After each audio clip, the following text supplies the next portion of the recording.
The Hobbit by J.R.R. Tolkien, Chapter 19th. The Last Stage. This is the last chapter of the book. It was on May the 1st that the two came back at last to the brink of the valley of Rivendell, where stood the last of the first homely house. Again it was evening. Their ponies were tired, especially the one that carried the baggage, and they all felt in the need of the rest.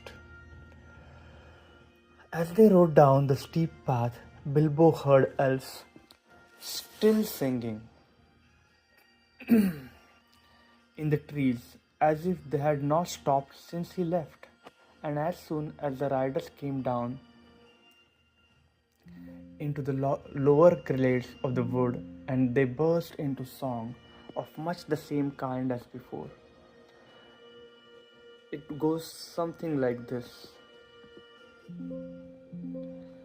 The dragon is withered, his bones are now crumbled, his armor is shivered, his splendor is humbled. Those swords shall be rusted, and throne and crown perish, with strength that men trusted, and wealth that they cherish. Here grass is still growing, and leaves are yet swinging, the white water flowing, and elves are yet singing. Come, tra-la-la-la-lee, come back to valley. The stars are far brighter than gems without measure. The moon is far whither than silver in treasure. The fire is more shining on hearth in the gloaming than gold won by wind mining. So why go roaming? Oh, tra-la-la-la-lee, come back to the valley. Oh, where are you going? So late in returning, the river is flowing, the stars are all burning. Oh, whither so laden, so sad and so dreary? Here elf and elf maiden now welcome the weary. With tra-la-la-la-lee, come back to the valley. Tra-la-la-la-la-lee, fa-la-la-la-la-lee, fa-la. Then the elves of the valley came out and greeted them and led them across the water to the house of Elrond. There a warm welcome was made for them, and there were many eager ears that evening to hear the tale of their adventures. Gandalf it was who spoke, for Bilbo was fallen quiet and drowsy. Most of the tale he knew, for he had been in it, and had himself told much of it to the wizard on their homeward way or in the house of beyond. But every now and again he would open one eye and listen when a part of the story which he did not yet know came in. It was in this way that he learned where Gandalf had been to, for he overheard the words of the wizard to Elrond. It appeared that Gandalf had been to a great council of white wizards, masters of lore and good magic, and that they had the last driven the necromancer from his dark hole in the south of Mirkwood. Ere long now, Gandalf was saying, the forest will grow somewhat more wholesome. The north will be freed from the horror of many long years, I hope. Yet I wish he were banished from the world. It would be well indeed, said Elrond, but I fear that will not come about in this age of the world or for many after.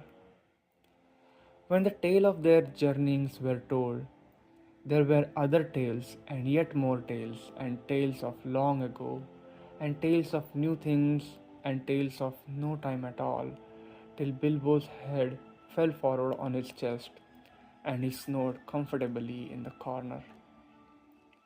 He woke to find himself in a white bed and the moon shining through an open window. Below it, many elves were singing loud and clear on the banks of the stream.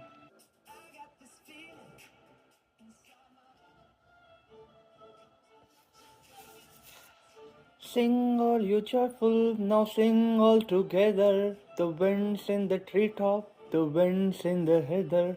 The stars are in blossom, the moon is in flower, and bright are the windows of night in the tower. Dance all you joyful, now dance all together. The soft is the grass, and let foot be like feather. The river is silver, the river is silver. The shadows are fleeting. Merry is Maytime, and merry our meeting. Sing we now softly, and dreams let us wave him. Wind him in slumber, and there let us leave him. The wanderer sleeping, now soft be his pillow. Lullaby, lullaby, elder willow. Sigh no more pine, till wind of the morning. Fall moon, the dark be the land. Hush, hush, oak, ash, and the thorn. Hush shall be all water till dawn is in hand.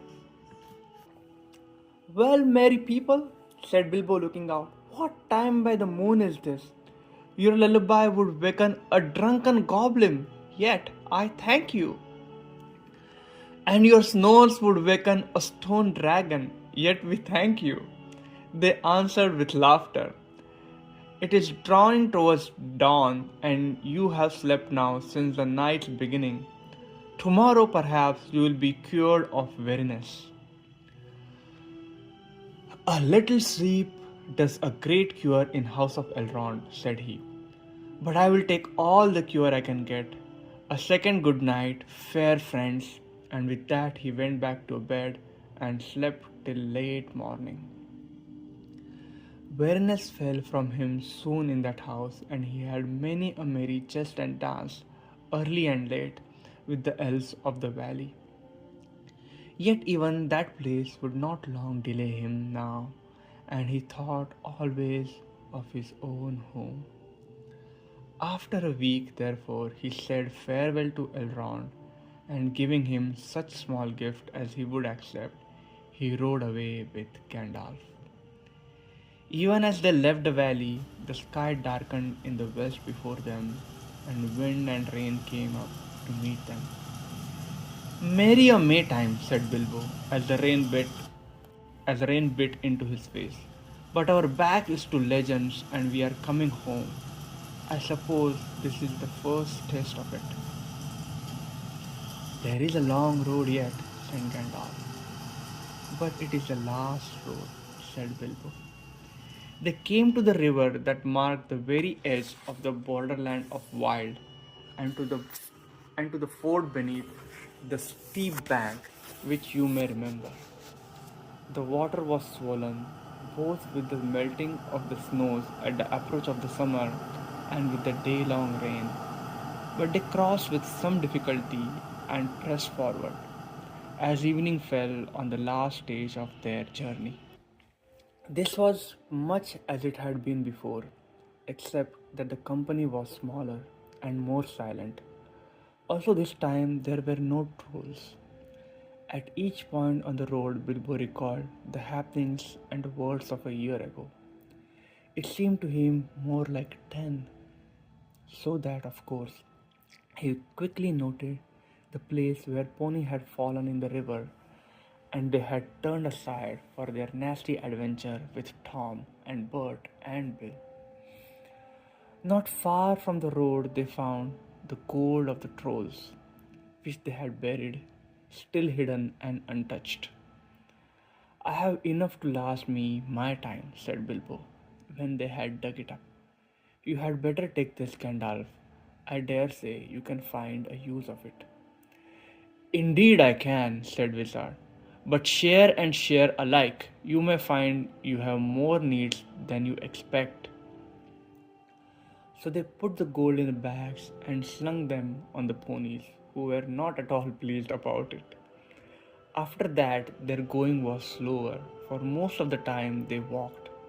But the land was green and there was much grass, through which the hobbit strolled along contentedly. He mopped his face with a red silk handkerchief. No, not a single one of his own had survived. He had borrowed this one from Elrond, for now June had brought summer, and the weather was bright and hot again.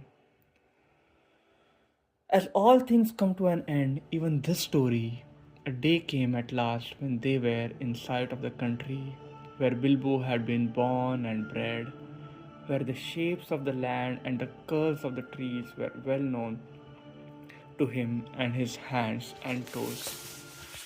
Coming to a rise, he could see his own hill in the distance, and he stopped suddenly and said,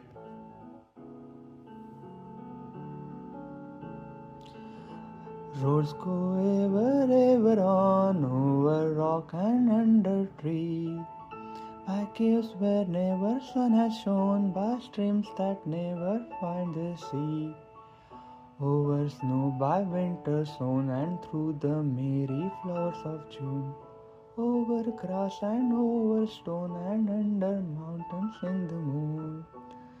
The roads go ever, ever on, under the cloud and wonder star, yet fleet that wandering have gone, turn at last to home afar. Eyes that fire and sword have seen, and horror in the halls of stone, look at last on meadows green, and trees and hills they long have known." Gandalf looked at him. "My dear Bilbo," he said, "something is the matter with you. You are not the same hobbit that you were." And so they crossed the bridge and passed the mill by the river and came right back to Bilbo's own door. "Bless me, what's going on?" he cried. There was a great commotion, and people of all sorts, respectable and unrespectable, were thick around the door, and many were going in and out, not even wiping their feet on the mat, as Bilbo noticed with annoyance. If he was surprised, they were more surprised still. He had arrived back in the middle of an auction. There was a large notice in the black and red hung on the gate, stating that on June the 22nd, Mess Grub, and Burrows would sell by auction the effects of the late Bilbo Baggins, Esquire of Bag End, Underhill, Hobbiton. Sell to the commons at the 10 o'clock sharp. It was now nearly lunchtime, and most of the things had already been sold for various prices, from next to nothing to old songs, as it is not unusual as auctions. Bilbo's cousins, the Sackville Baggins, were in fact busy measuring his rooms to see if their own furniture would fit. In short, Bilbo was presumed dead, and not everybody that said so was sorry to find the presumption wrong. The return of Bilbo Baggins created quite a disturbance, both under the hill and over the hill and across the water. It was a great deal more than 9 days' wonder. The legal bother indeed lasted for years. It was quite a long time before Mr. Baggins was in fact admitted to be alive again. The people who had got specially good bargains at the sale took a deal of convincing, and in the end, to save time, Bilbo had to buy back quite a lot of his own furniture. Many of his silver spoons mysteriously disappeared and were never accounted for.